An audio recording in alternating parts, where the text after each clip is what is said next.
Hi, good morning, everyone.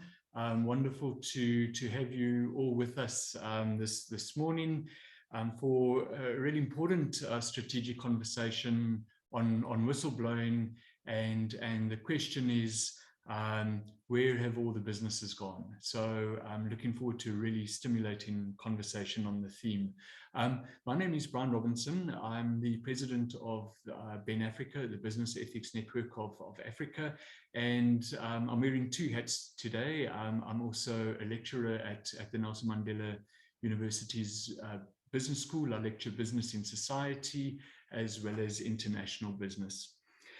So just a welcome to faculty and staff at the business school.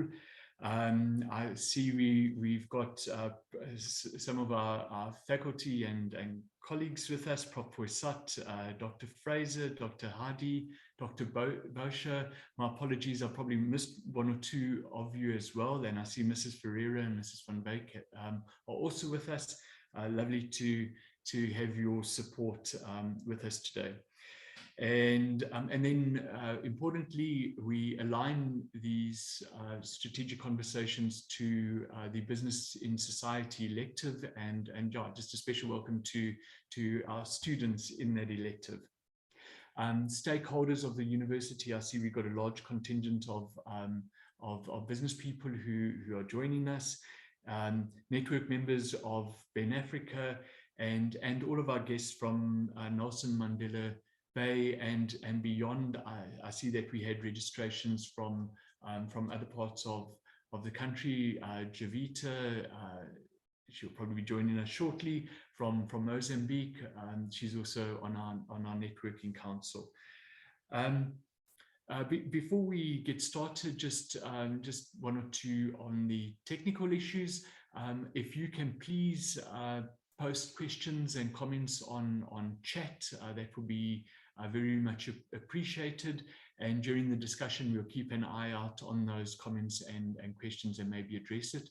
Once the panel have completed their discussion, there will be an opportunity for Q&A. And yeah, so if you can please just hold your questions until then. If you want to ask them directly, please just put your hand up, and we will look out for you and then unmute you and give you the facility to actually pose your question. So hold those questions, and we look forward to some interesting, challenging questions from you all. This is the fifth joint BEN Africa Nelson Mandela University Business School strategic conversation. So we've been running this for a number of years, and they've really been excellent at generating these conversations around business ethics themes, which is what BEN Africa is all about. And it's really nice that the business school is so supportive of BEN Africa in this regard, and supportive of business ethics in general. But I think I'm personally so pleased that whistleblowing will be the topic of discussion today. BEN Africa's always had a very strong support of whistleblowing in general. I recall in Maputo in 2018, we had Bianca Goodson, a whistleblower from Trillion, who discussed her experiences. In 2019, it was Cynthia Stempel from SAA, who discussed her experiences. And then last year at our Swakopmund conference, we awarded Johannes Stephenson from the fish rot scandal in Namibia. We awarded him the Order of the Baobab for his role in identifying the corruption that was going on, which has led to the dismissal and suspension of various government ministers who were complicit in corruption. So whistleblowers play an incredibly important role, and it's wonderful to be able to have this discussion today with all of you joining us. So with that, I'm going to just do a brief introduction of our panelists. Firstly, to Liesel Groenewald, a colleague and a very dear friend. Liesel will be the moderator. Hi, Liesel. Liesel will be our moderator for today's session.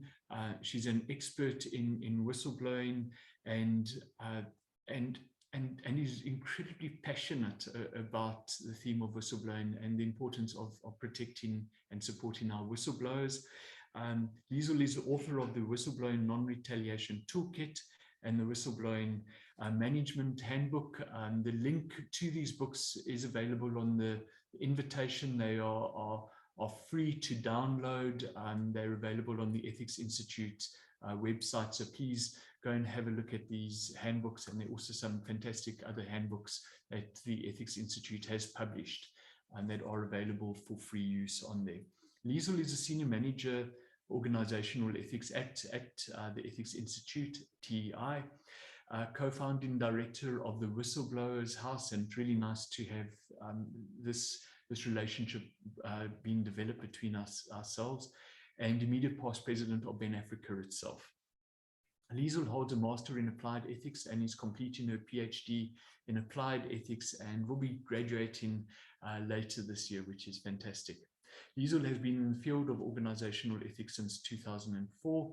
Her main expertise lies in advising organizations on ethics management and strategies, conducting ethics risks and culture assessments, conducting macro ethics investigations, auditing whistleblowers, service providers, advising whistleblowers, and training boards and social and ethics committees. She's also responsible for researching the ethical status of corporate South Africa on a 3-year basis. She has 30 years working experience, including being a national security manager, VIP protector, intelligence analyst, corruption and ethics investigator, and ethics manager. Liesel serves, amongst others, on the advisory boards of Vislan, a whistleblowing service provider in Sweden, and the Business Ethics Network of Africa, Ben Africa, the Council of the Cape Peninsula University of Technology, and is chairperson of its Governance and Ethics Committee. She's represented South Africa at the Global Technical Working Groups for ISO on a number of levels, including the Whistleblowing Management Standard. And she's currently a member of the South African Experts drafting of an ISO standard on governance maturity. Liesel, thank you very much for joining us. Then we have in the panel, we have Ben Teron from the Whistleblowing House itself. Welcome, Ben. Ben is a certified fraud examiner and a seasoned operations executive with 30 years experience. He holds a master in business administration from the University of Pretoria and has extensive experience in telecommunications, electronic tolling, and forensic investigations. A few highlights in his career include the design and building of the Gauteng freeway tolling system, refocusing the organization of undoing tax abuse, OTA, I'm sure many of you have heard of OTA, into a powerful anti-corruption fighting and lobbying group, and re-engineering and repositioning the ESCOM Forensic Investigations Unit to conclude sensitive and critical investigations. This has allowed law enforcement agencies to fast-track civil and criminal cases and bring these to fruition. And then Ronel, our whistleblower. So wonderful to have you with us to provide insight into what it really is to be a whistleblower. Ronel van Wyk is a certified ethics officer that is currently employed in an ethics and due diligence role at an auditing firm. She previously held roles as a colonel in the South African Police Service and was a head of criminal investigations and prosecutions department at the South African Revenue Service for 17 years. She holds an MBA from the Gordon Business Institute at the University of Pretoria and won the SARS Women in Business Award in 2017. She was recently featured as a whistleblower in a New York Times article on Bain's involvement in South African companies and how this affected state capture. So wonderful to have you with us. And with that, I'm handing over to Liesel, our moderator for the session. Thank you very much. Thank you, Brian. That was a mouthful. And yeah, good morning, everyone. Welcome to this session. We are really privileged that you are joining us. And Brian, you said you are wearing 2 hats today. I'm wearing 3, the Ethics Institute, the Whistleblower House, and Ben Africa. So when I speak from that whole background. I am so glad that we have my friends and colleagues, Ben and Ronelle, with us today. And I do believe that everyone will really find this session very interesting, if not maybe somewhat disturbing. So let me kick off this session, or before we get to the crux of this webinar, I think we just need to everyone understand in the same way what whistleblowing is. Of course, with everything there's a definition. And I want to go back to the first definition that was coined in modern times by Ralph Nader. He was an activist. This was already in 1971. And he described whistleblowing as an act of a man or a woman who, believing that the public interest overrides the interest of the organization they serve, blows the whistle that the organization is involved in corrupt, illegal, fraudulent, or harmful activity. So I want us to keep the public interest part in mind. And then just another definition is that I use is that of Transparency International, which basically says the same thing, but it adds that such a person blows the whistle on perceived wrongdoing or the risk thereof to individuals or entities believed to be able to take effect. And here we get the link with businesses or organizations in our society. And I'm sure that this point will be touched on a bit later. So the bottom line basically is that a morally astute person makes a conscious decision to speak truth through power. This, of course, involves a high degree of risk. So in addition to trying to answer this question or the theme of this StratCon, namely where have all the businesses gone regarding whistleblowing, we will also deliberate on why people are willing to display this moral courage in view of the risks that they face. And in this regard, Ben, I'm turning to you firstly and ask you, let's look at these risks from your experience in the area of whistleblowing. What have you noticed or learned are the risks that whistleblowers face? Maybe before they blow the whistle or even after they have blown the whistle? I need to start off by saying many whistleblowers become accidental whistleblowers. They don't set out to become whistleblowers. So what happens is somebody in an organization sees things going wrong. And all they want to do is just to say, raise the flag and say, I see something happening. So use an example of Eskom, coal gets stolen. Poor quality coal gets sent to the power stations. Using example of Prasa, locomotives get bought for an exorbitant amount, which is not even fit for the purpose that is bought for.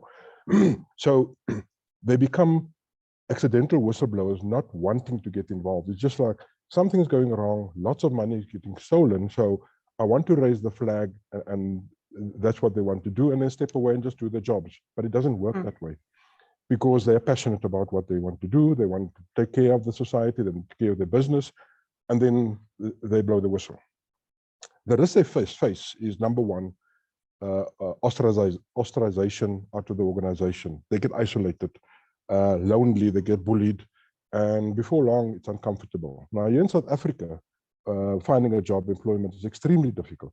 So once you lose a job, it's extremely difficult to find another one. So therefore people try to hang on to the one they have. So that's just one, employment. The second one is people get threats, their family gets threatened, people get murdered, as a matter of fact. So it is a dangerous environment that we work in.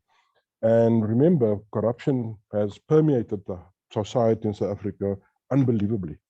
and therefore it is more and more dangerous as people go on. And once you've lost your job, you don't have an income, you can't take care of your family. So there's a host of things that come out of that one, but we'll get to that a little bit later. So number one is losing your job. Number two, threats against your livelihood. You in fact, people have lost everything, and people have committed suicide because there's nothing out there for them, and they are lonely. They lose their friends, they lose their networks, and it's lonely. And people have committed suicide because of that. So just a couple of challenges that face whistleblowers. Mm. Yeah, I think just to add to that, Ben, you and I both currently are receiving a lot of emails from a person who is feeling lonely in the middle of the night and cannot sleep. So yeah, it continues. Brunel, you have suffered quite a lot because of having spoken up. But before we get into that, I want to know, did you realize there were these risks, and why did you actually decided to speak up? Give us a bit of background.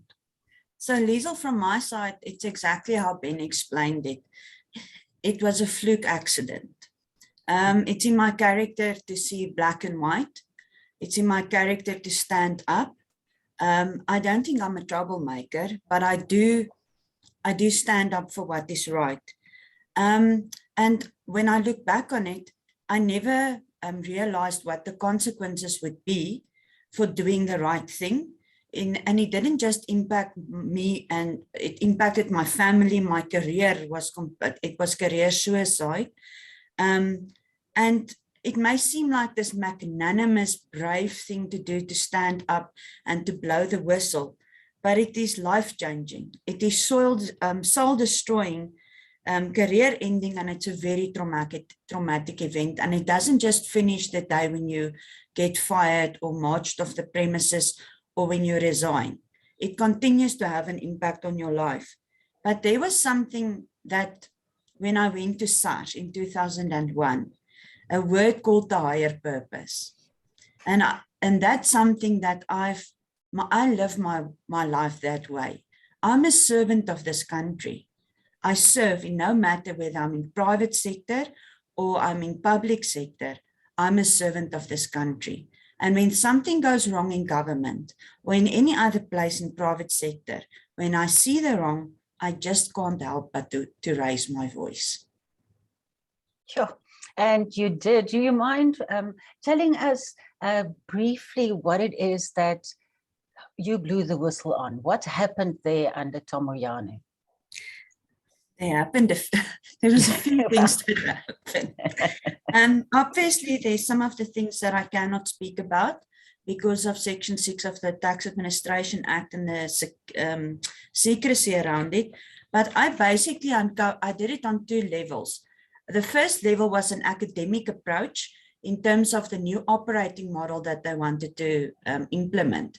And you know, a person that has an MBA finds a way to tell you that they have an MBA. So having an MBA, I engaged Bain at a strategic and operational level, and I wanted to understand this new operating model, and I had to kick against it because it made no strategic or operational sense. So that was the first thing. I was the only one that stood up in meetings and said, but this does not make sense. I don't understand the changes and I don't understand how it's going to improve. Then I also did an investigation in terms of VAT fraud that were committed allegedly within SARS by a very senior investigator. I drafted a memorandum and I sent it to my chief officer, who then changed the recommendation to say that there was nothing to investigate. On hearing that, I sent it to anti-corruption because I said this was the wrong thing to do.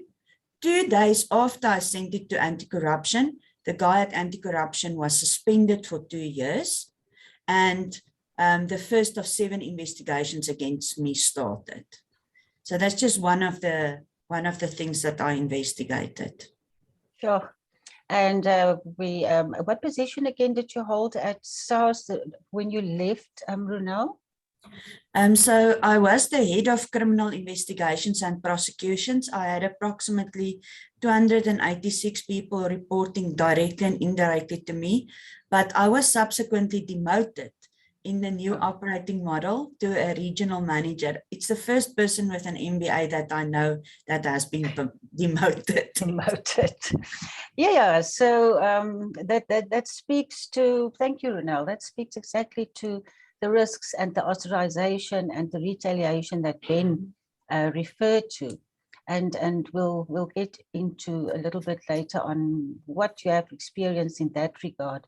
But Ben, moving to the Whistleblower House, it opened its doors officially with a brilliant launch on the 22nd of February this year. And please tell us what's the aim of this organization?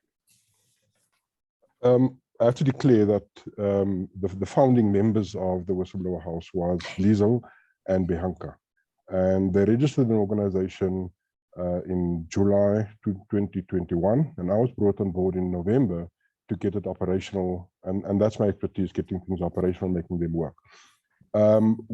What we found as we engaged with whistleblowers, a common thread emerged. These are that the whistleblower are caught off guard, as I said at the beginning, because they are accidental whistleblowers and bewildered by the complexity and range of issues that they have to deal with. These issues were identified and we started grouping them into broad categories. So number one, the legal environment. The whistleblower journey and the law and the legalities around it is full of ambiguities, legal prescripts, and potential pitfalls. The journey is exacerbated without legal assistance and guidance. And what happens is a whistleblower blows the whistle, as illustrated by just now. But there's no legal advice beforehand. What happens is people blow the whistle without understanding there's a Protected Disclosure Act that guides the process. And then they just blow the whistle, and therefore they're not protected in that.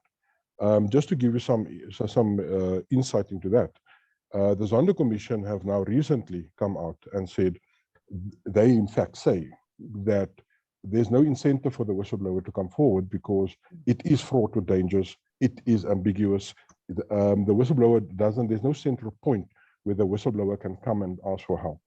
So they made very specific recommendations in that regard. So I spoke about legal. The next one is medical and psychological assistance. And I've shared with you some of that. When the whistleblower blows the whistle and they become lonely, people commit suicide. So the road traveled by the whistleblower is lonely, it's stressful and fraught with danger. So it often leads to symptoms such as high blood pressure, depression, severe levels of anxiety, post-traumatic stress disorder, just to name a few. We have partnered with the Psychologists Society of South Africa, and we're actually providing pro bono help. And out of the 67 whistleblowers that have contacted us, at least 15 have been able to help. When they ask for that, we've been able to help them with pro bono services in that regard. We've partnered with 10 now legal organizations that provide pro bono. So when somebody even thinks of blowing the whistle, we'd like them to come to us. We refer them to a legal firm, and that firm will then assist them in developing the protected disclosure, and then that journey starts from there. Risk management is another category that we identified, and what happens is that within a whistleblower, once they blow the whistle, they get threats. And what we want to do, and what we're trying to do, and what we do, is to assist the whistleblower when their life is a threat. We actually provide them with security. We move them from a house and put them in a safe environment so that they can actually just feel comfortable. Whistleblower often don't have funds, and we are desperately raising funds to actually help in this category, and it's difficult. But financially, whistleblowers suffer tremendously. So what we're trying to do is to raise some funds so that we can at least assist them. Typically, what happens with a whistleblower is they get fired. Some of them have a separation agreement. They get paid out for 6 months, 9 months if they're lucky. But once that money runs out, they actually go to their network and go lend money, borrow money. And over a period of 6 months or so, that network gets depleted and then they don't have money anymore, and then the suffering starts. And remember, I said they cannot find a job. Then the other thing is social networks is very important. So in that context, we want to support the whistleblower as they want to blow the whistle. Some of them have blown the whistle. And as they come to us, there are various stages in that life cycle, and we try to assist them everywhere we go. We have been contacted by, I think, since we opened our doors on 22nd of February, about 89 people, of which 67 qualified. We've done a background check, and therefore we are working with them across the sectors, as I've just discussed with you, whether it's legal, whether it is psychological, medical, etc. And as we go along, we're actually realizing more and more the depth of problems that the whistleblower face. And as we identify new gaps, we actually address that as quickly as possible. So that in short is, and I mean, we're in a very short timeline here, so I don't want to go too deep into that environment. Sure. Thank you, Ben. I think we recently, or you recently also engaged life coaches, or a couple of life coaches that offered their services pro bono. As I said, as we move along, we identify new gaps. Yes, And the coaching is not a gap, it's in the psychological environment, post-traumatic stress. What we do is we try new and innovative ways to assist the whistleblower as we move on. As I spoke about financial, psychological, coaching, is just to give people tools to cope with their lives on a day-to-day basis. And it is very traumatic, even for me, who was just managing the process. I can just imagine what it is for a whistleblower that's going through the process themselves. Yes. Okay. Thank you, Ben. I think you mentioned now the financial woes, and that made me think of, I think I read it in Mosilo Mutepo's book, that she mentioned that at some point she had only 4 rand in her bank account. Okay? That was that. And they were about to take a house away. Renelle, could you have done with services like the Whistleblower House services? Tell us about your experience after having blown the whistle, the victimization and so on that you have experienced, and where are you currently in that whole journey? So Liesel, for me, it was not just the isolation part and the feeling of failure and a sense of shame, because that's what you feel because of how they do things towards you. But I actually suffered 2 light strokes, and I now have epilepsy. So I have struggled for 5 years to become a functioning human being again. You can hear from my speech that I can't speak so beautifully as I used to. And I have notes because my memory fails me sometimes. And I had to learn to read again, whereas reading was my passion. Also, what it did to my family. And I just want to explain, and I think it links nicely to Ben, and I hope I have 2 seconds, but I experienced Take your time. I experienced it, Ben, in five ways. The whistleblowing. The first thing I thought was, this must be a mistake. This cannot happen. These colleagues are appointed in senior positions. This is how SARS did the job. It was always the higher purpose. And then it dawns on you that something really bad is happening. And something is wrong that's happening around you. And you start to tell people, but you question your own confidence and you question your own decision-making powers, because why is it only I that see these things? And then you see, but nobody is interested in having these discussions. And I call it the keep down your head part and don't lose your job. And that was very frustrating to me. Then you realize finally that people are involved in a self-protective cover-up mode. They don't stop anything to do the wrongdoing, and they come after you. And it's not a gentleman's game. They threaten, because you threaten to disrupt their plans and expose them without you sometimes knowing at what level you are disrupting them. And then they start to spread allegations about you and you become isolated. Now it's easy to say things like, your husband is a smuggler, and put his face in an intelligence report with known gang members and to spread that in the intelligence community. I asked where the money was, because he's the most useless smuggler that I've ever seen, if that is true. And you will see that I often make light of things. I cannot deal with this in a normal way. My heart was broken. It was my life. And when you then start seeing that they put your children's photos and the cars in front of your house in your security complex on an intelligence file, and they spread it throughout the country to say that you are a corrupt person and you are in a smuggling environment, whereas that has never happened. So they isolate you in such a way, and they threaten you by knowing very personal things about you. How much money I had in my bank account, that my husband pays his salary into my bank account. They wanted to charge me for receiving income that was not declared. We have a joint bank account. And if it's consistently happening to you, 7 investigations on one another in 4 months, whether or not you are guilty, it completely, it breaks your mind into, it shatters your mind. So it's so consistently happening that they basically work you out of the system. You can't, you fail. And there's nothing else to say, but they just eviscerate you. And because you're so alone, it's a full-on war attack. And I will never use different words. I started worrying at every point. I looked behind me the whole time. I couldn't focus on my work. I was worried the entire time. It was even that big that I would not work at the office on a Friday because they threatened to arrest me for some other nonsense reason, to put me in jail for a weekend. So those threats were real to me. And I had to live with that for approximately from 2014 to actually 2013 to 2017, and it was consistent. Sure.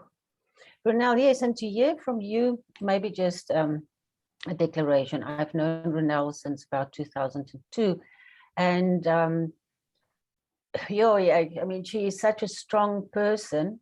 And you were one of, I think you were a colonel at 28, Ronel, in the police. Yes, I mean, that's really quite something. So saying to us that this is a strong woman that you see in front of you, and the fact that she's sitting here today is, to me, evidence that she is starting to heal, because it's been years, Ronel, that you have not said anything. I think this is the second time that you are speaking in public about your experience. And you've mentioned in terms of your health also, before this webinar started, you actually said that you're still not allowed to drive. And that is because of the epilepsy that you now have? Yes. I'm not cleared yet medically, and how this disabling that is, I can't just drive to the market and buy bread and milk. Everything has to be planned. Thank goodness for 60/60. They have completely rescued me. But even something small to drive to work, or drive to a meeting, I always need to plan things. But I'm very, very grateful. And I say thank you every single day for what I have, because it could have been much worse.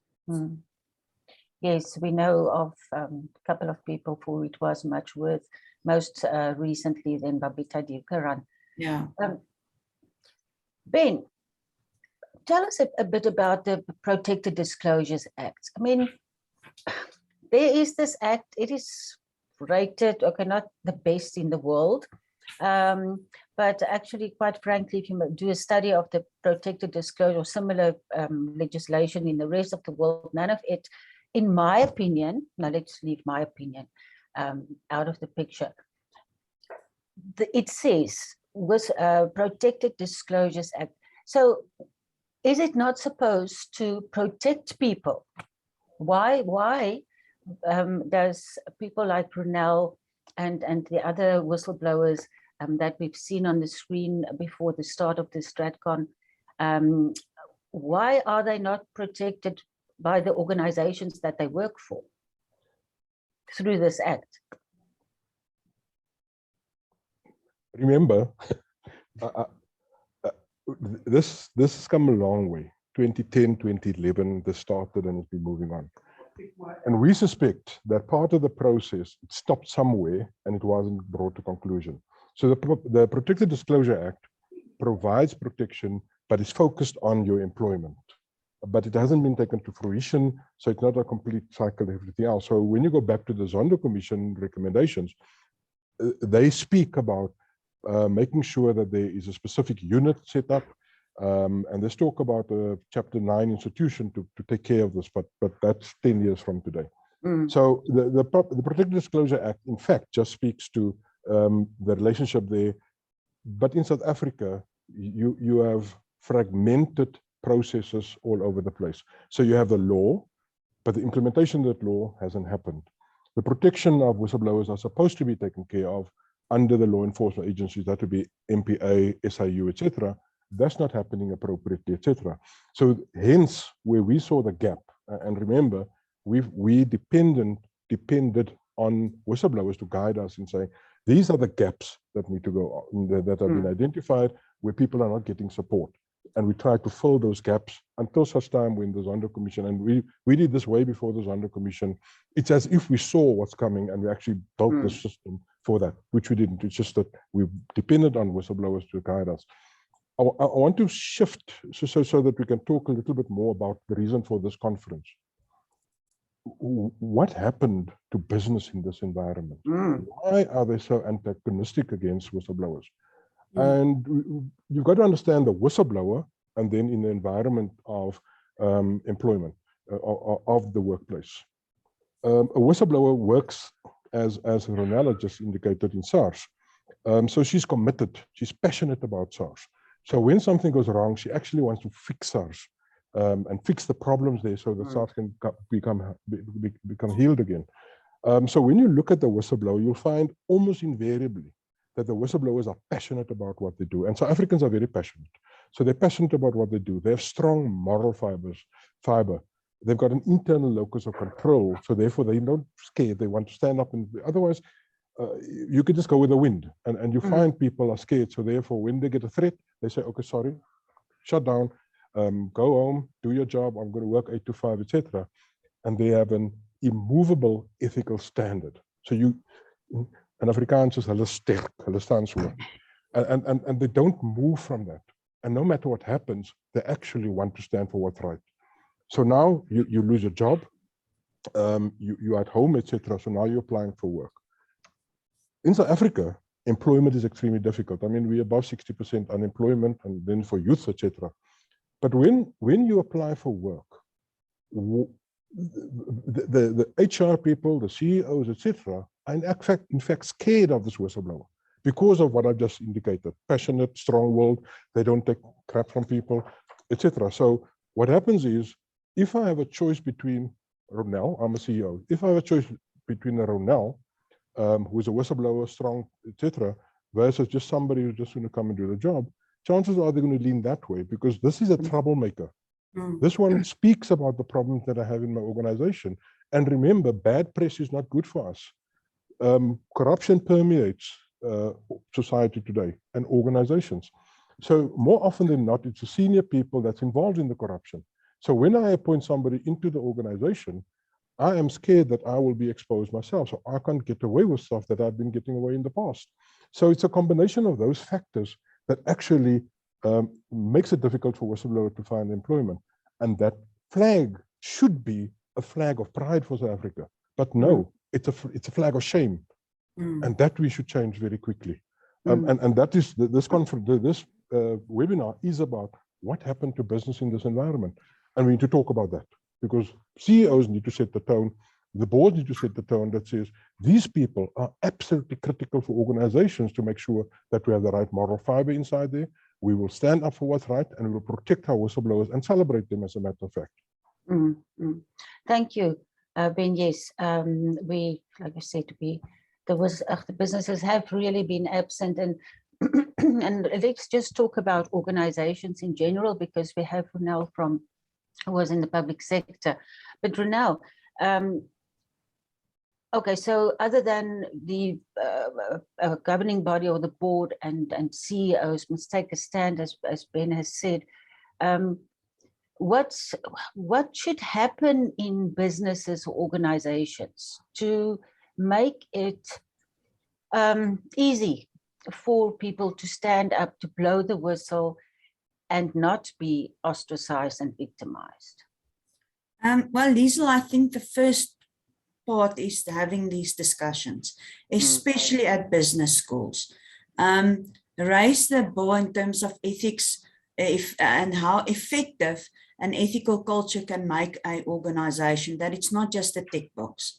I think that it's not just about the bottom line anymore. You need more than that.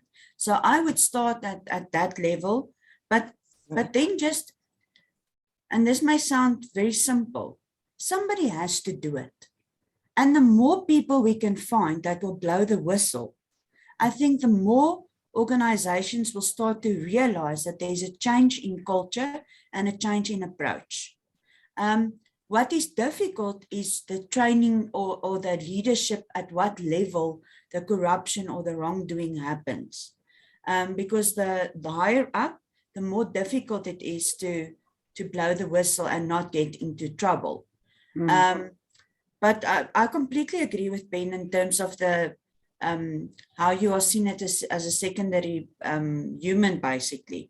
I experienced that Mr. Moyani found two of the possible employers that wanted to employ me, to tell them that they should not employ me. And I mean, if a commissioner of SARS phones a private sector company and say, don't employ, you don't take on SARS.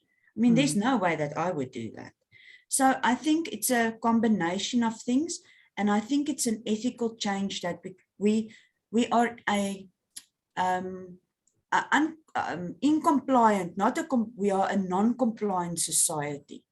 And I want to link that right throughout to say that we need that compliance culture again, where we do the right thing. And the right thing, like Ben said, is celebrated. So maybe, in terms of training, visible support to whistleblowers to say, this is what this person meant. This is what this person did. They should be celebrated. And not to allow the victimization to happen. The sad thing is that I have experienced, especially in matters where there's a sexual harassment case, for example, that you are scarred for life. There's always this thing that hangs over your head. You are seen as a victim, or you are seen as a troublemaker and things like that. And I think with discussions like this, and I'm a very humble person, I'm very thankful for this opportunity, and I don't want to sound arrogant, but the more we hear what has happened and the more we see what people did for this country, the more organizations will change that's what I hope for, will change their approach towards whistleblowers. Thank you, Ronelle. Ben, have you interacted with CEOs trying to get them on board, or what would your advice be to governing bodies and CEOs on bringing their organizations to the table, so to speak?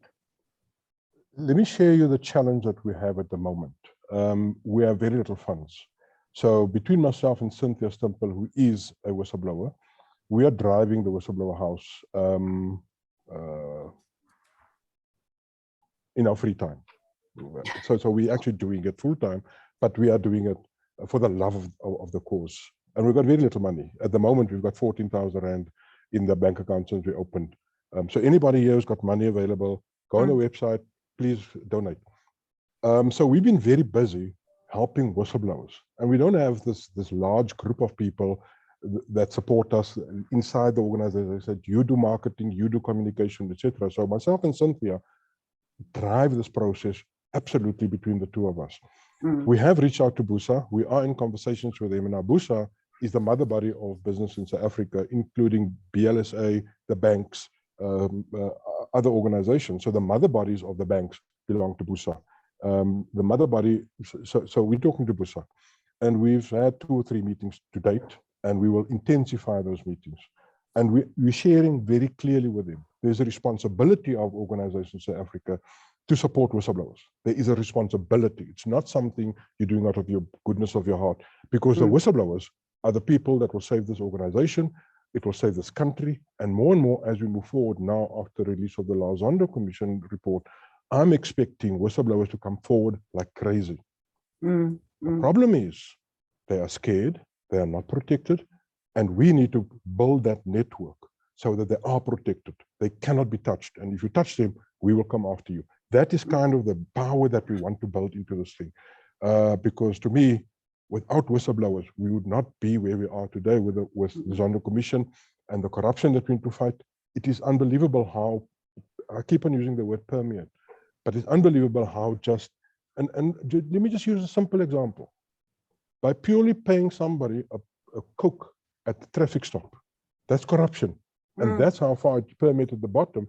And we need to work our way up to right to the top of this country, because we need to address this. Otherwise, this country's got no hope for any future.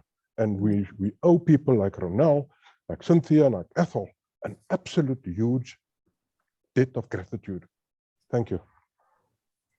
Thank you, Ben. You, I know that you have approached banks, for example, to help with, either a freezing period for bonds or writing it off. Have you had any joy in that regard? I'm deeply disappointed in the response when we reach out to different organizations, just only the banks. We reach out to banks, we've reached out to a wide sector of organizations, retail institutions, etc. And we've had a resounding silence coming back to us. So now we're working through BUSA, and hopefully going through BUSA from the top down, as opposed to coming in at the bottom, going through the top. We will reach this organization, apply pressure, and then start changing the way businesses are run, how they deal with whistleblowers, etc. But it's a long road ahead, but we are geared for that. Okay. I find it ironic that, well, actually, most organizations have whistleblowing policies and whistleblowing hotlines, and all these posters spill the beans on corruption, and they've got these nice slogans, but when it actually happens, it seems that it becomes problematic. Here's the problem. They've got hotlines, companies got hotlines, they've got investigative teams, etc. The problem is that if I blow the whistle, they actually send it to the people who are corrupt, who I'm complaining about, to do the investigation. So explain that logic to me. Because there's no logic in the process. It's just purely compliant. So I tick the box because I've got a whistleblower hotline. I've appointed somebody to do the investigation, and it dies. So my name is actually out there because it's very easy to identify who did the whistleblowing, because my team is 5 or 10. So it's got to be one of those 5 people, and all I have to do is identify the person, and we work them out of the system. We need to change that as well.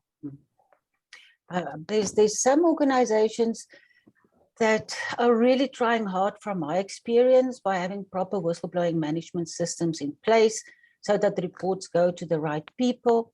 But it's like you say, it's few and far between, and in many instances, especially in the public sector, I've heard those reports end up on the desk of the person who has been reported.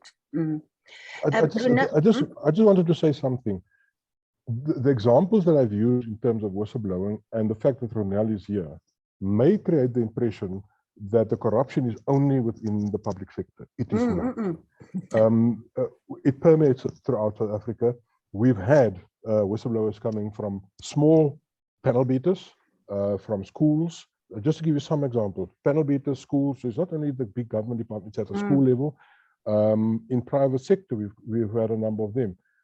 So it permeates throughout society in South Africa. And we've got to remember, it's not only the state, it is organizations, small and big, that have been permeated. We need to allow for some questions and answer those as well. Okay, this should not be a one-way discussion. Oh, you can hear attendees that Ben can be quite strict. I'm getting to the questions, Ben. Ronel, Brian has posted there in the chat. It says, I'm curious, has SARS under its new leadership, if you know about this perhaps, has SARS under its new leadership ever apologized or made some effort to redress the harm to you and perhaps also to others that we know who has been part or been pushed out of SARS? And okay, the next part of the question I'll ask to Ben. So I haven't been in trouble for a long time, so Friday is a good day. I would love to go back to SARS and have purpose again. I miss it, and I miss the changes that I helped to implement and the lives that we changed. We literally looked after the vulnerable in South Africa, and we could make their lives better. And I was part of implementing those changes. I never received an apology. I sent my Nugent Commission submission on which I testified in terms of everything that I uncovered to the new commissioner of SARS. I received an email back from a PA that thanked me for sending it in. I did get recognition when I had a stroke. I got flowers from the commissioner's office and a phone call telling my husband that they were very sorry about what happened. My husband didn't do well on that phone call. I will not say what he said, but yeah, I don't need any recognition. I did what I did, not to get a medal, but because of who I am. I am not the cleverest one in the room, but I have a duty towards my country to do the right thing. And it's the most precious feeling that you can have in life, is to know that you have purpose and that you can make changes in people's lives. I miss that dearly. I only want one thing. I want to feel that way again. And I would go back. And I will, even after knowing everything, but I will be a little bit more clever. I will not be that naive. I'm not expecting an apology.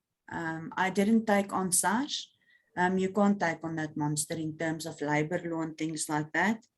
But what I am thankful for, Liesel, is opportunities like this that gives me an opportunity to reinstate my character and my name.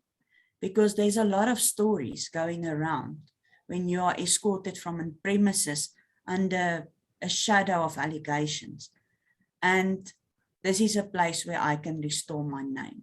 And it means a lot to me.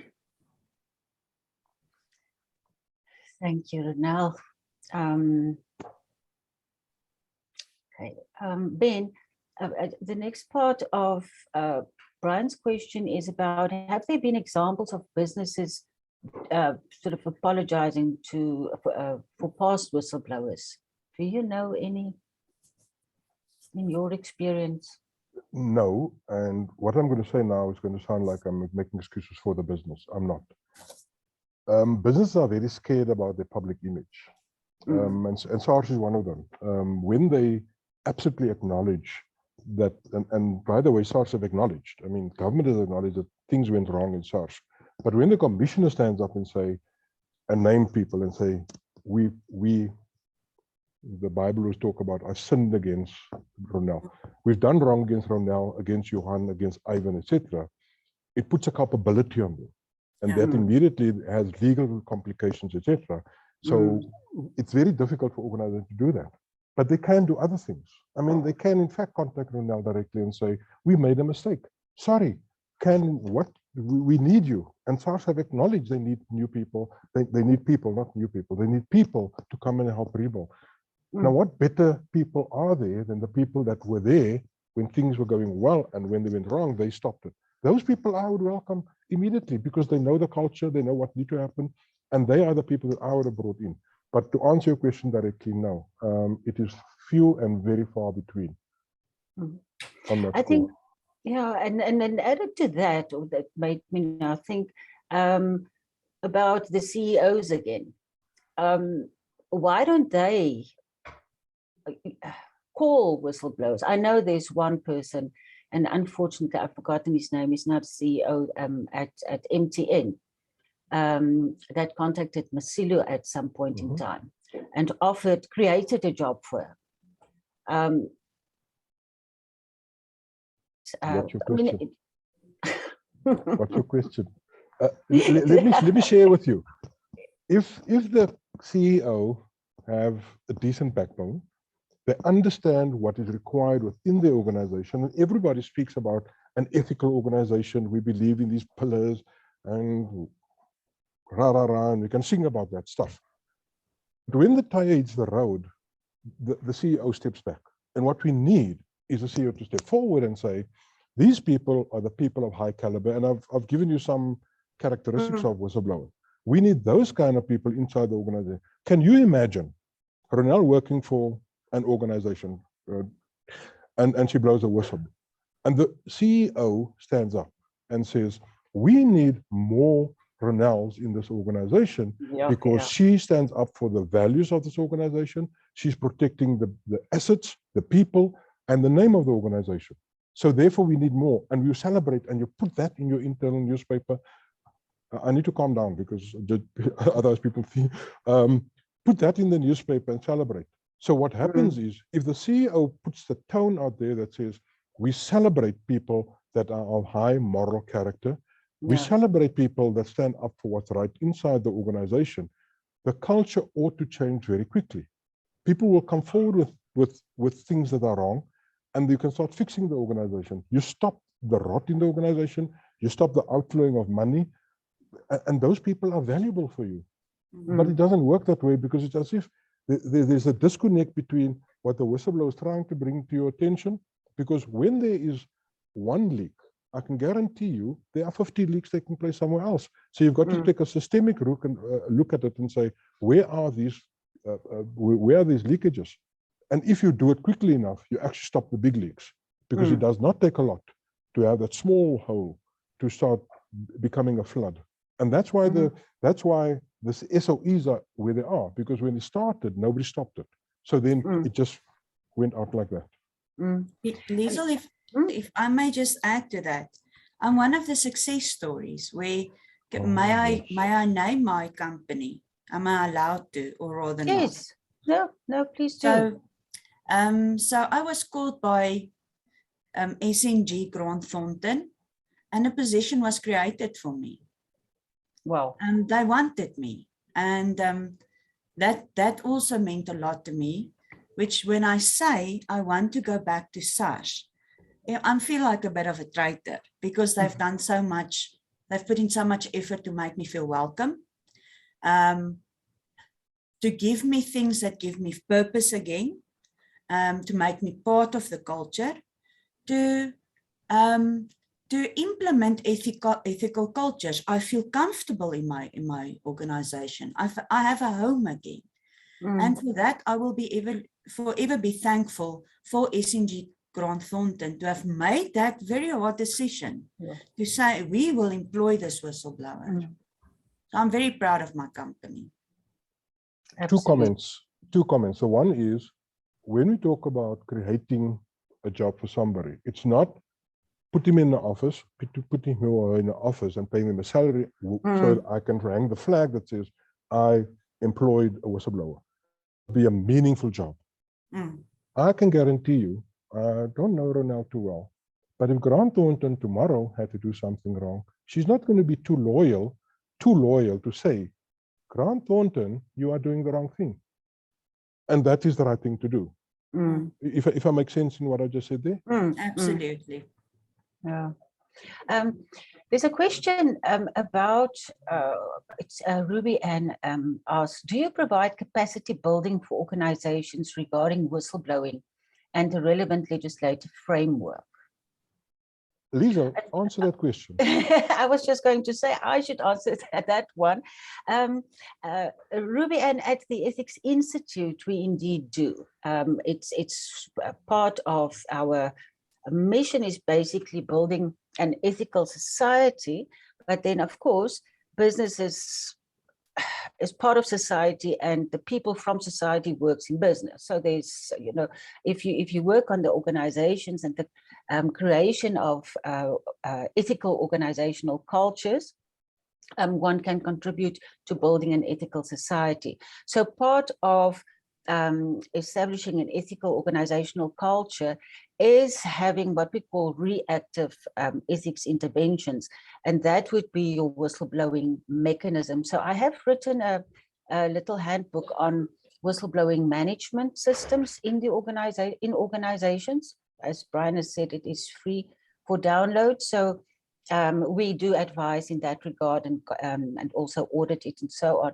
But the relative legislative framework, yes, we ensure that it is mentioned in whistleblowing policies. I have written quite a number of whistleblowing policies for companies, and that that is in there. But it's in the legislative framework. But at this point in time, the labor law is actually more used than the Protected Disclosures Act. Brunel, I see. Thank you, Brian, for that. There was a question, or let me just. Lisa, can I just comment on the please. legal? So the new changes in terms of the labor law, in terms of the bullying and those type of, it's a very fine. It's very defined what you can actually use in the new Labour Act, which I think also will help.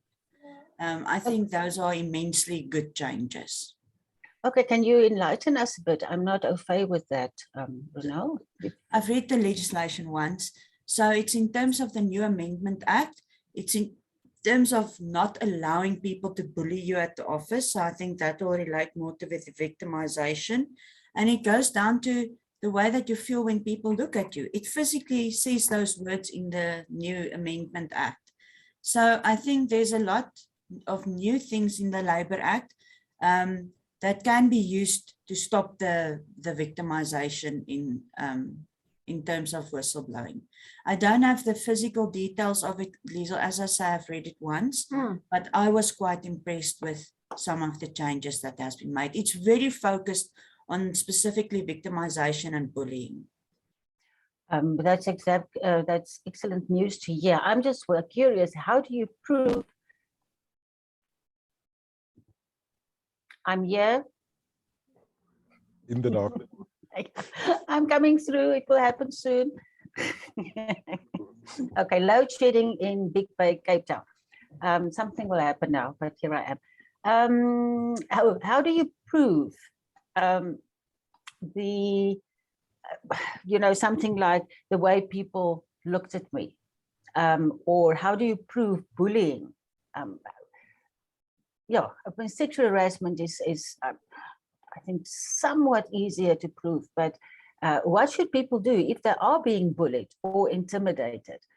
What kind of evidence should they keep, if any? How can they make sure that if they end up in the labor court or at the CCMA, that they actually have proof that something has happened in terms of those? Ben, you want to go first? So in my view, if anything that you have to prove, whether it is victimization or a crime, you need evidence. So evidence in terms of, for example, making notes in your diary.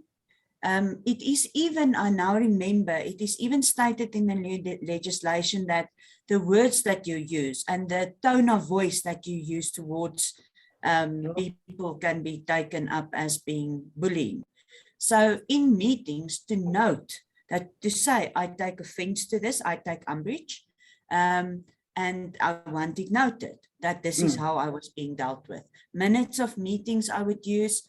I would even go as far as instituting grievances, and as many as possible, so that you have a report, a nice flow of evidence that in the end says that was a consistent behavior.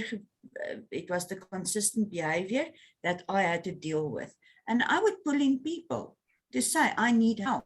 But I would pull in HR so that it doesn't become, sorry, I don't know the English word, Skinner, that it Gossip. becomes more gossip, that it becomes more formal. So I would inform my whistleblower, I blow the whistle, I will raise it with HR that I'm being victimized. So from my side, I'll build the case. But we have to be very careful that people don't abuse that.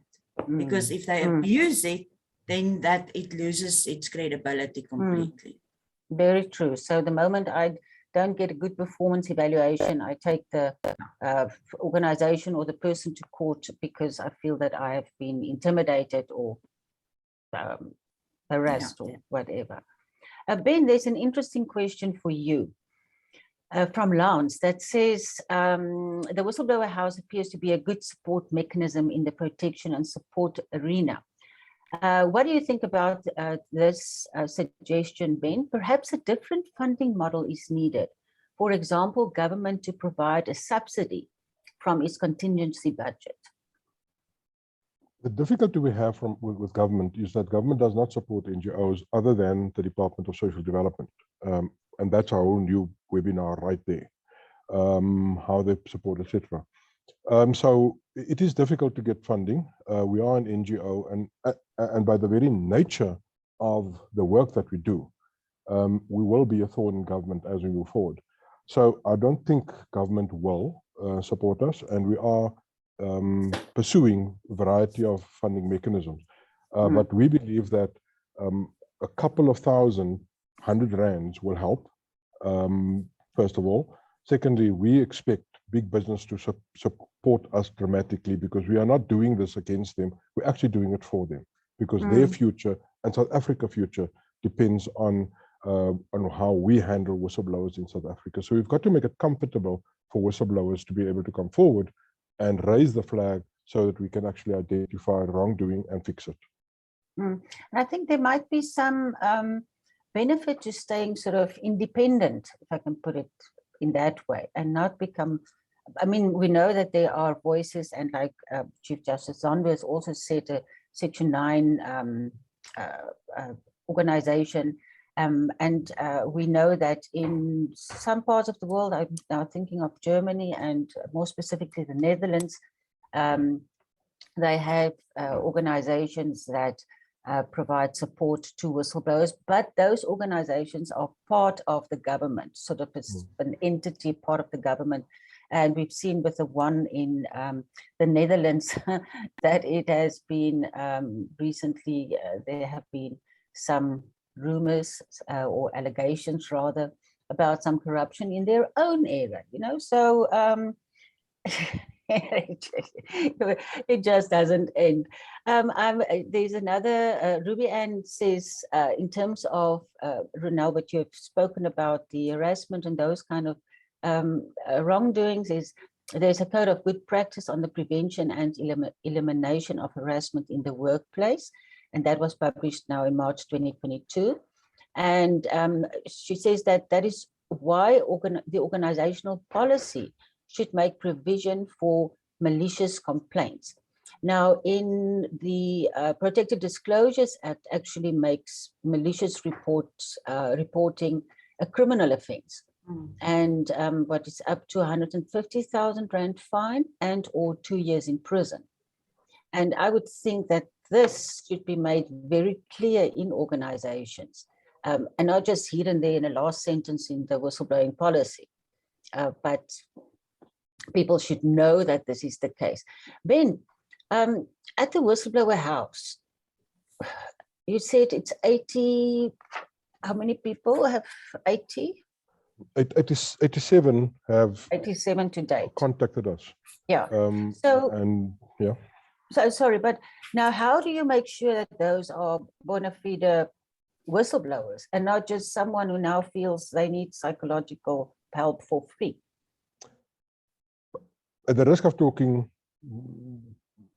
I'd rather be on the side of caution. What we do is we do a background check on everybody who contacts us. So when I talk about 87 people have contacted us, we've been able to help somewhere around 68, 69, and every day the number goes up and down. And of the 69 people that we've been able to help, the vast majority need legal help. And then parallel to that, legal is the top one, because people have contacted us that have problems since 1999, from as long ago as that, and they need legal help. So some of them land up in labor court, they're in CCMA, etc. Others are being sued, and others need to sue the company for a variety of reasons. So that's the one thing. Then the second most need that we have is psychological. And those are the two that we've actually been able to get pro bono services. And we're very proud of what we've been able to achieve with nothing. And I expect that number to grow dramatically in the next few months and next few years. Liesel, can I add to that, please? So thank you, Ruby Ann. I think you've just identified what else we can do to make it easier for whistleblowers. Is as a whistleblower, I should have been much more knowledgeable about law and legislation and my position in law. I think that would have helped immensely. Now, we all can't read all the legislation and things like that, but how do we get it through the system to the bottom levels about how do you do whistleblowing? So how does it become a culture within your organization? And what legislation does there exist that can actually protect you as a whistleblower? I just saw this malicious complaints one. And I mean, I experienced 7 malicious complaints and I would have used that, but I didn't know about it. So I think there's a lot of power in these discussions and in actually reading law.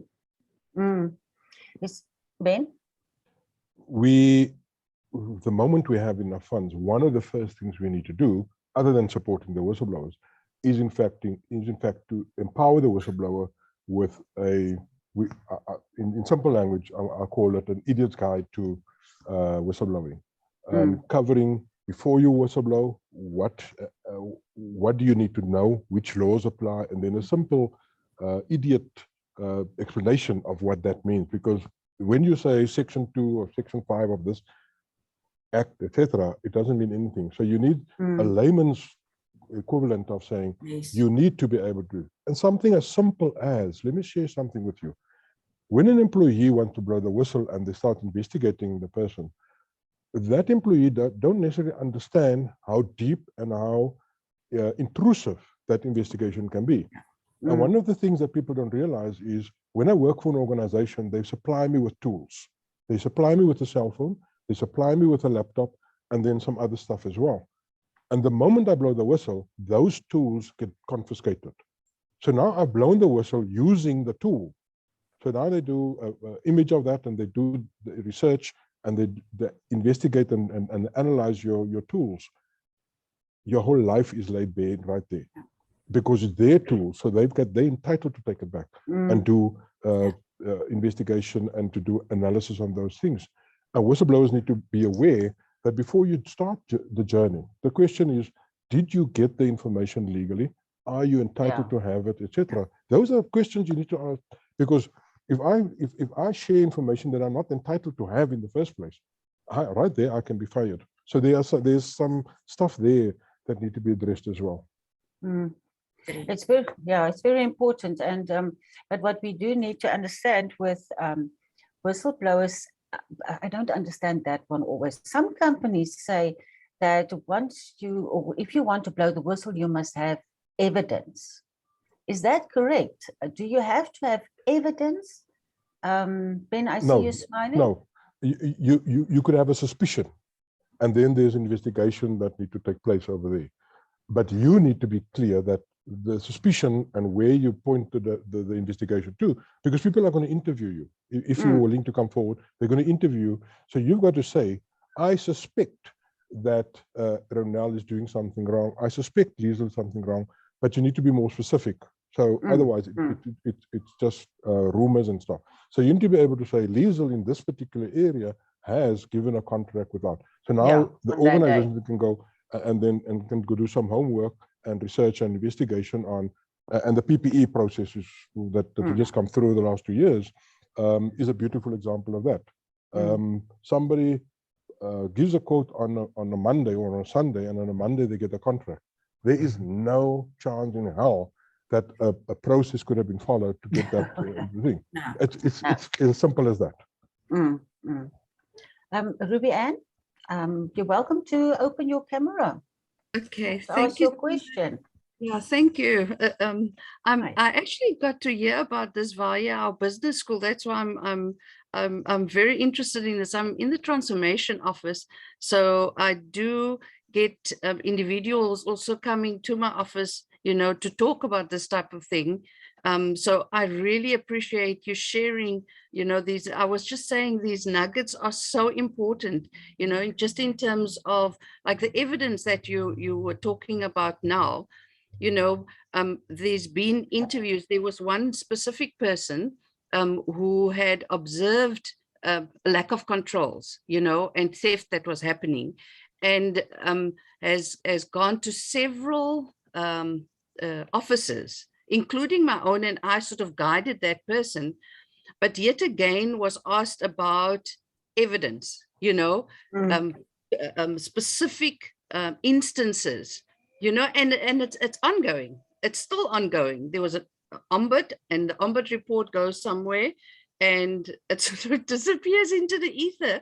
And for me, and it's so disheartening because this person has been affected psychologically. You know, what you were saying, all of these that you are saying, I can identify in terms of the person's experiences, to the extent where, you know, they try and do the right thing and are so disheartened by the responses in the system that now it's really a matter of survival.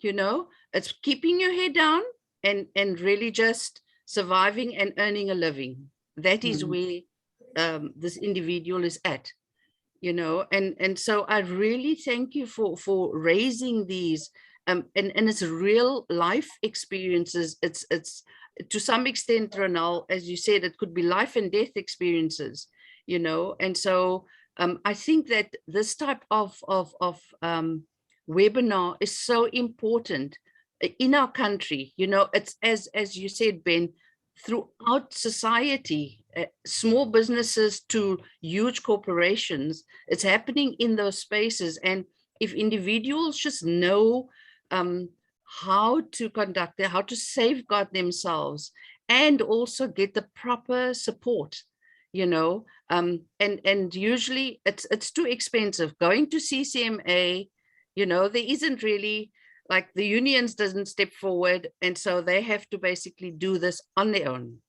And so to have this type of organization that you have started, so that they can get the relevant support, legal support, psychosocial support, and even financial. But thank you. I just needed to say that, because I really do appreciate, and I do think there needs to be further capacity development, please, you know, within all spaces of society. Thanks so much.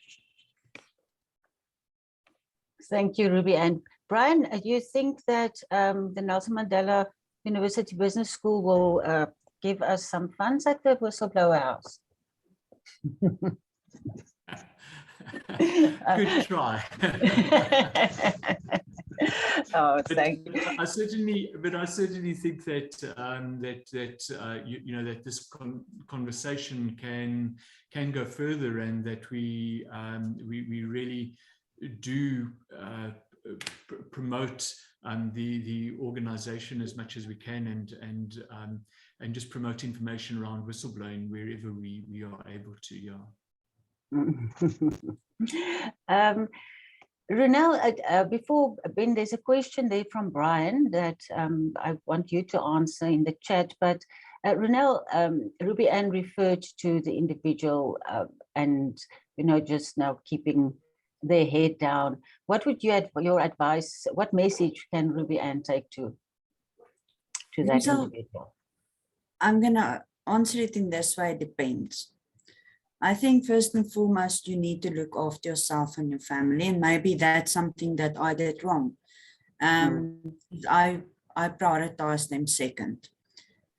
But to look at the pro and the cons, But I also think is to find a safe process in which to gather information or evidence, and I believe that there needs to be a unit within each organization. That would be the perfect place for me, is where they can accept these whistleblowing allegations, and they themselves can then go and gather evidence. And it should be somebody like a forensic investigator or somebody like that. So it's completely independent. This person is protected, he can stay anonymous, and they can do a preliminary investigation. And they can give a recommendation to EXCO or whatever board. That to me would be the perfect structure to have, and to make it less, what's the right word? It make it easier for people to come forward. So I haven't answered your question in terms of what that person should do, but he should be careful and he should think about it and take very deliberate decisions. Thank you, Ronel. The first part of your answer is also so important for businesses, that they should have a dedicated office or facility where people can report misconduct, and not just corruption and fraud, but sexual harassment, bullying, intimidation, conflicts of interest, and there are so many more unethical conduct. And that unit or office, or what you want to call it, that they analyze the reports initially and then send it to the relevant people that should investigate it. And that shouldn't be the manager of the person who is being investigated, because then you are setting that person up for victimization. So some work there to be done in organizations or businesses if they don't have such a dedicated facility. And there's a question, maybe Ronel, you can answer. I don't know what happened to Ben. Probably load shedding there where he is. Where is that now? Oh, sorry. Someone, where's that question? But it was about what if the whistleblower is actually involved in misconduct? What then? Okay, my personal opinion is that they are a snitch. They normally do it because they are in trouble. They have been caught out and they want to go the route of a Section 204 witness. And what that means is that you will get pardoned for your sins and not go to jail. I believe it's important that we have those people, but the motivation for me in terms of why you blow the whistle, it's very important to link that to the credibility of the evidence that this person, because he can manipulate the information in such a way that it actually fits his story. So to be able to do your own independent investigation and make sure that this person gives a full account of what happened. I think it's important that even if you did wrong, you should repent for your sins, if I can put it that way. But there needs to be some credibility linked to the evidence that you give. Thank you. Are there any more questions? There's one last question I want to ask Ronel, and but I want to know, is anyone else wants to perhaps raise your hand?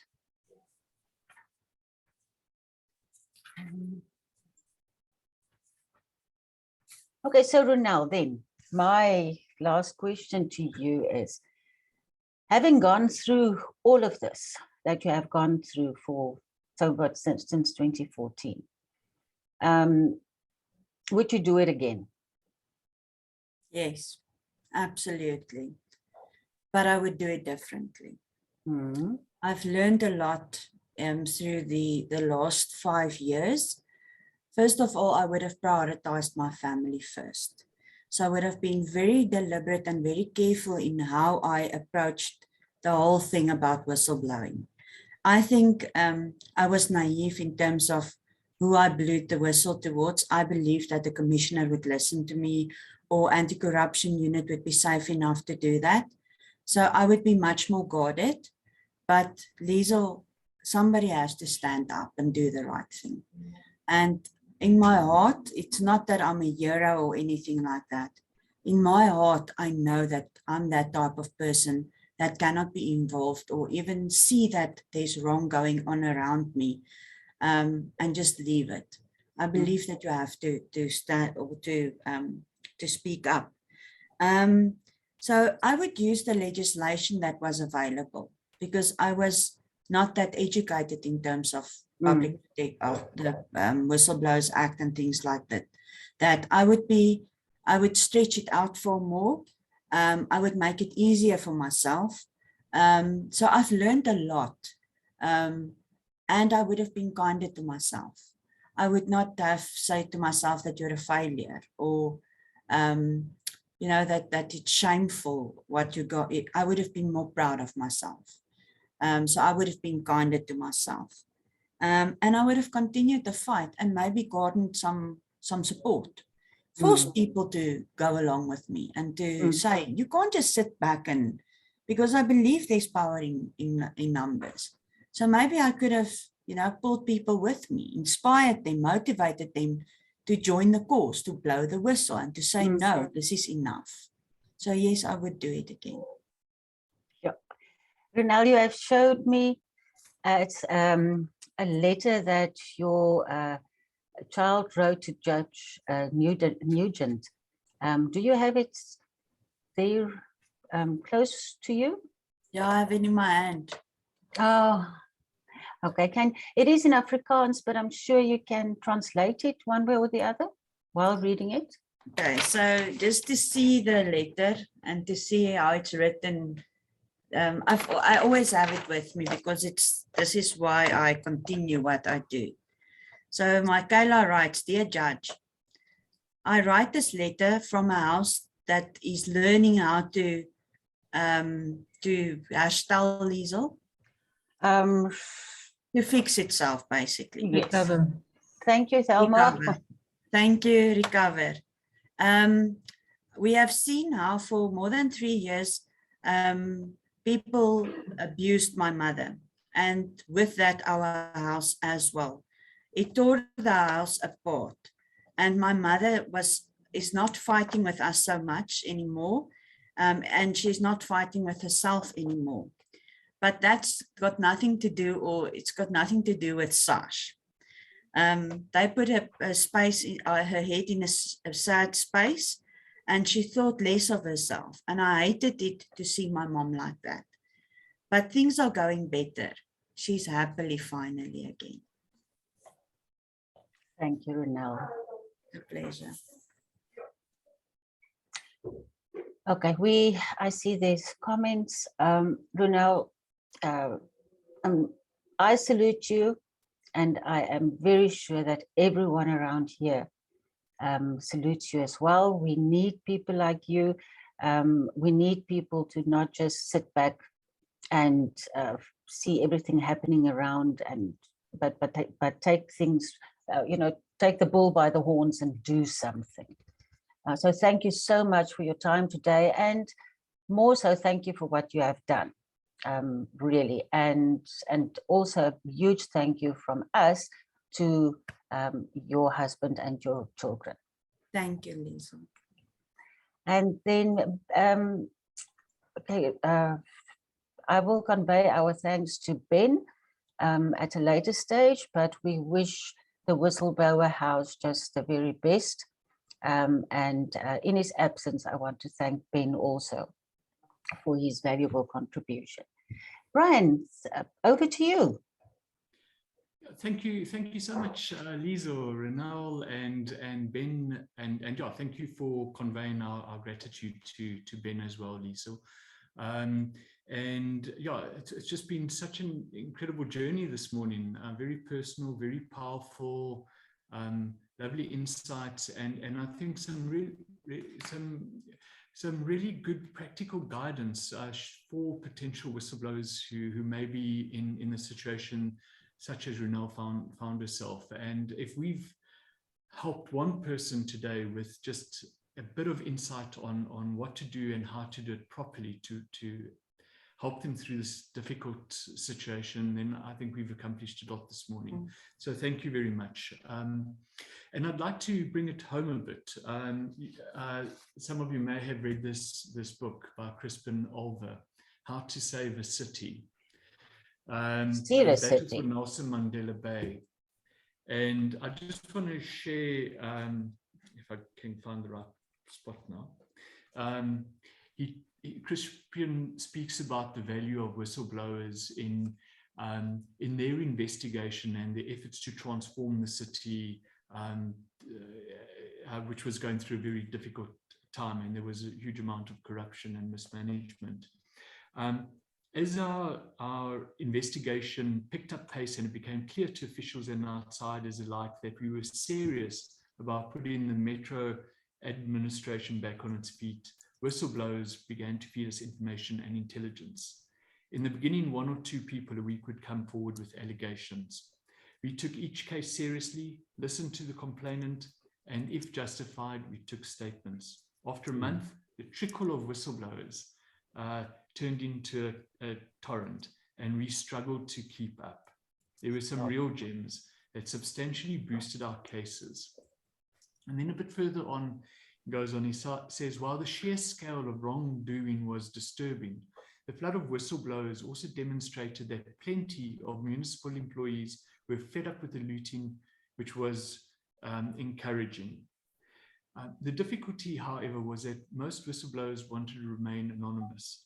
One prominent local businessman told us that a councillor on the Human Settlements Committee had asked him for a donation of 30,000 to change a rezoning decision, but he was too scared to make a sworn statement. So absolutely, we salute the whistleblowers, but we have to provide them with more support, because that will encourage more and more to become active. And yeah, so absolutely.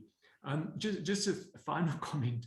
Liesel and I had a discussion earlier this week about finances. Ben Africa is also a non-profit organization entirely run by volunteers, and we also struggle with raising funds, as Liesel will very much know as past president. And the funds are needed for producing a journal, for running our conferences, for running various seminars like these, and getting conversations going around business ethics. And Liesel was speaking about her one application for funding, but also support for bulletproof vests. That's what this whistleblower house needs, is bulletproof vests. It's a different world that we live in. So yes, and as Ben said, it's the responsibility of business and organizations to support our whistleblowers. So thank you all very much. I'd also like to thank the Ben Africa Committee and Network, as well as Nelson Mandela University's Business School, for affording us this opportunity to have this kind of discussion. And then just specific reference to Terence Scheinberg, who assisted with the IT, Daniel Creel, who designed the invite for us, and Charlene Castellane, who's put a lot of effort into today's session, and coordinated and managed the back end of the event. So thank you to all of them, and thank you to our audience and all the questions. It's been an incredible strategic conversation. Thank you and goodbye. Have a great Friday and weekend. Thank you. Thank you. Bye-bye. Bye-bye.